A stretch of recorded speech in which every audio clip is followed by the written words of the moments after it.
Hey guys, I just wanted to show you guys a comparison between the iPhone 5S all the way down to the 2G. Now I have done a video like this last year with the release of the original iPhone 5 and I really like this, so here we go. Now in advance I do apologize for the number of hands on the screen. I had to get some people to help me with this. But here is the original shutdown test on all devices. I'm going to let go at the exact same time. So there it goes. Surprisingly, the 3GS was first, followed by the 3G, then the 4, and then the 2G. There's something about iOS 6 and lower that actually makes the shutdown time a lot faster than iOS 7. Although all devices on iOS 7 shut down at the exact same time, which makes me think, what do they change? And in a second here, they should all be turning off at the exact same time. Now, while performing the boot up test, I just want to let you guys know it's important to notice that from the 5S and to the 2G, there's a massive difference in processing power and RAM, obviously. Also, the software is different, so that could majorly affect this. Now, I wasn't too surprised because the 5S, of course, came in first, followed by the 5 and 5C. What came next was actually pretty surprising. And just to let you guys know, all of these devices are freshly restored, non-jailbroken, completely stock.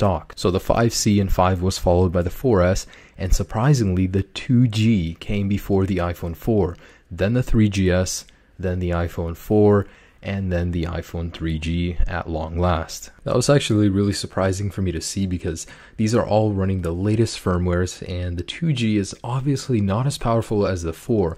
It's just the booting sequence and the way it works probably was changed in iOS 7, so that could be at fault. Now for the last couple of tests, I'm going to load reddit.com and apple.com, and the 5S is almost instantaneous. Thanks to the extra processing power and the new Wi-Fi capabilities, it's an amazing web browsing device, and it goes downhill from there to the 5C and so on. Just to confirm, all applications have been closed in the multitasking bar where applicable, and we're just going to go ahead and load reddit.com. And here we go. So this is reddit.com, launched on all devices at the same time. The 5S is king in this test as well as all others. Then comes the 5, then the 5C, then the 4S, and then the 4, and so on. So what did I learn doing these tests?